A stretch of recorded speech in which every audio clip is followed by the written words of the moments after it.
انسانی تہذیب کی ترقی کا سفر تقریباً 14,000 سالوں پہ محیط ہے۔ ان 14,000 سالوں کے انسانی سفر میں سنگ میل ہے یونانی تہذیب۔ آج کی جدید دنیا سوشل سائنسز کے حوالے سے یا سائنس کے حوالے سے میرے ہمبل سے مطالعے کے مطابق یونان ہی کے مرہون منت ہے۔ یونان فلاسفروں کی تہذیب ہے، یونان سائنس اور فکر کی تہذیب ہے۔ یونان نے انسانی ترقی کو وہاں پر پہنچا دیا جس کی معراج ابھی مکمل نہیں ہوئی اور اس کا سفر جاری ہے۔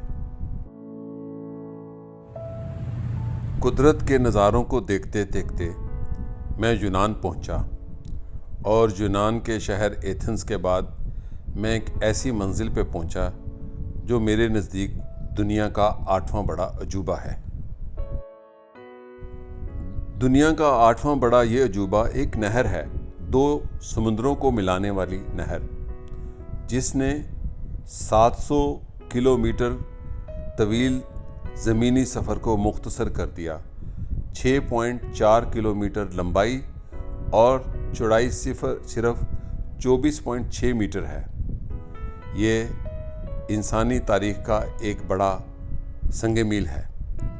اس نہر کی تاریخ بڑی دلچسپ ہے۔ یہ نہر 1881 میں تعمیر ہونی شروع ہوئی اور 1893 میں مکمل ہو گئی، لیکن اس نہر کی تعمیر کا خواب 3000 سال پہلے دیکھا گیا۔ اس نہر کی تعمیر کا آغاز نہر سویز کے بعد کیا گیا۔ گلف آف کارنتھ اور آئیونین سی کو ملانے والی یہ نہر ایجین سی کا ایک معجزہ ہے۔ انسانی ذہن کتنا وسعت رکھتا ہے اس کا اندازہ تب ہی ہوتا ہے جب اس جہان کو دیکھنے اور پانے کی کوشش کی جائے۔ مجھے انسانی تاریخ کے اس معجزے کو دکھانے کا اعزاز میرے دوست طاہر چیمہ اور چودھری مہدی کو ہے۔ وہ مجھے خصوصی طور پر اس نہر کا نظارہ کرانے کے لیے ایتھن سے اپنے ہمراہ لے گئے۔ جب میں وہاں پہنچا تو بچوں کی طرح خوش تھا کہ آج وہ انسانی تخلیق دیکھ رہا ہوں جس کا خواب 3000 سال قبل دیکھا گیا۔ یونان فلسفیوں کا ملک تو ہے، لیکن انسان کی معراج ہے، اور اس معراج کا ایک ثبوت یہ نہر ہے کہ جس کو تخلیق کرنے کا خواب آج سے 3000 سال قبل دیکھا گیا۔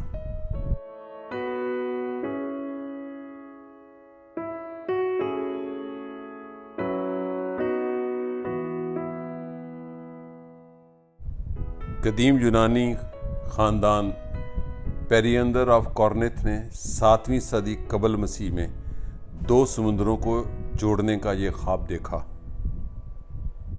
اور پھر ایک یونانی حکمران نیرو نے اس کا آغاز کیا۔ وہی نیرو جس کے بارے میں مشہور محاورہ ہے کہ روم جل رہا تھا اور نیرو بانسری بجا رہا تھا۔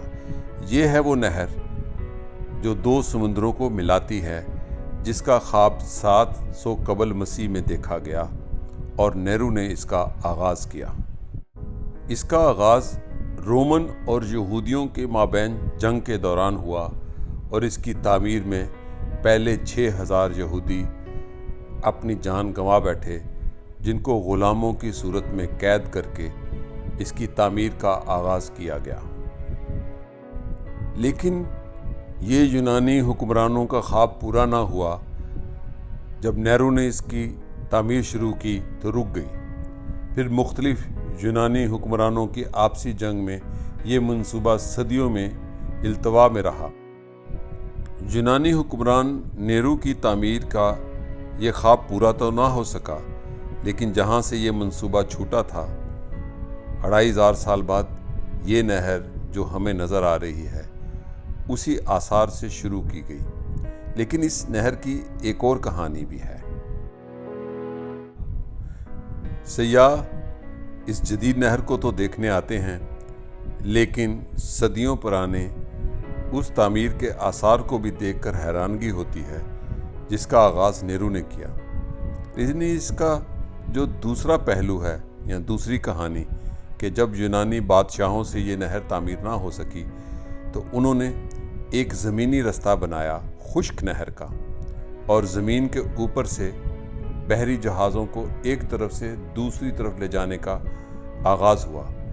बाद में यही तरीक़ाकार फ़तह इस्तंबुल के वक्त सुल्तान मोहम्मद फ़ातिह ने 1453 में की, जब उसने बहरी जहाज़ों को ज़मीनी रास्ते से बास्फोरस में गिराया। ये वो नहर हैरान कुन नहर है।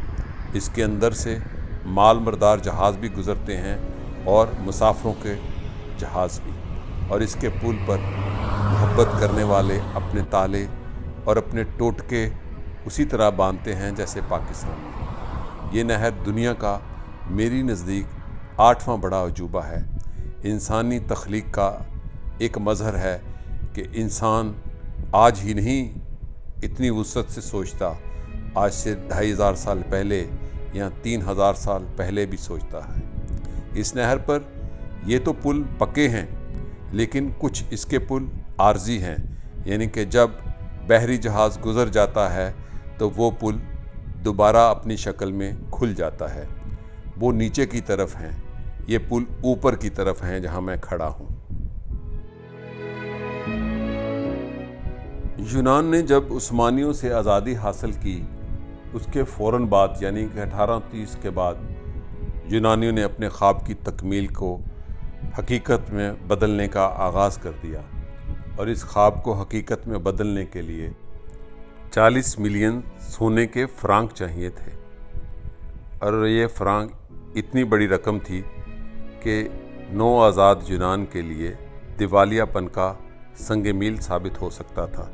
लेकिन यूनानियों ने इसकी तामीर का आगाज़ कर दिया। ये वो नहर का मुकाम है जो नीचे की तरफ है। मैं जब वहाँ पहुँचा तो गाड़ी फाटक के सबब बंद हो गई, जैसे ट्रेन रेलवे का फाटक बंद होता है, चूँकि उस वक़्त वहाँ से बहरी जहाज़ गुज़र रहा था, और जब जहाज़ गुज़र गया तो ये पुल दोबारा जुड़ गया। ये दो समुंदरों को जोड़ने वाली 700 किलोमीटर सफ़र मुख्तसर करने वाली नहर का वो मुकाम है जहाँ से गाड़ियाँ ऊपर से गुज़रती हैं। इंसानी तख्लीक की वुसअत का अंदाज़ा ऐसे मज़ाहर से देख के होता है जो इंसान नामुमकिन को मुमकिन बना देता है। ये वो पुल है जो चंद लम्हे पहले ऊपर की तरफ खुला हुआ था, और बीच में से इस नहर से एक बहरी जहाज़ मेरे होते हुए गुज़रा। सिर्फ 6.4 किलोमीटर का सफ़र करके उसने 700 किलोमीटर का सफ़र मुख्तसर कर दिया। कोरिंथ कनाल वाकई ही दुनिया का एक नायाब अजूबा है। इंसानी तारीख़ का एक बड़ा संग मील।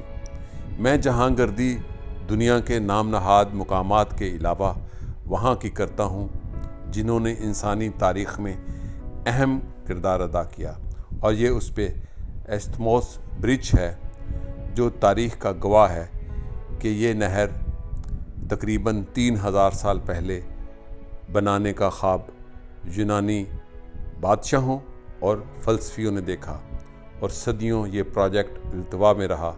लेकिन जब कौमें फ़ैसला करती हैं, ज़िंदा कौमें, तो वो अपने ख्वाबों की तकमील करती हैं। ये बहरी जहाज़ मेरे होते हुए नीचे से दूसरी तरफ जा रहा है, एक समुंदर से दूसरी तरफ। इंसान सब कुछ कर सकता है अगर वो चाहे।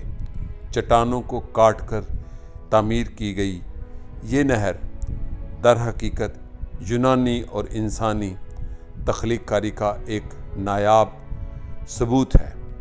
ये ऐसा सबूत है जो ये साबित करता है कि इंसान को कुदरत ने सब कुछ करने की सलाहियत अता की है। कोरिंथ कनाल मेरे नज़दीक नहर सुएज़ से भी ज़्यादा अहम है, इसलिए कि ये ख्वाब 3000 साल पुराना था। इस ख्वाब की तकमील के लिए 2500 साल पहले कोशिश हुई, और फिर 2500 साल के बाद 1893 में ये नहर سرزمین پر ابھری اور 700 کلومیٹر کا سفر جو کہ گھنٹوں نہیں 2 یا 3 دن میں ممکن تھا، وہ صرف اب 10 سے 15 منٹ میں ممکن ہو گیا۔ یہ ہے یونانی فلسفے تہذیب کا سفر جو میں نے کورنتھ کنال کی شکل میں دیکھا۔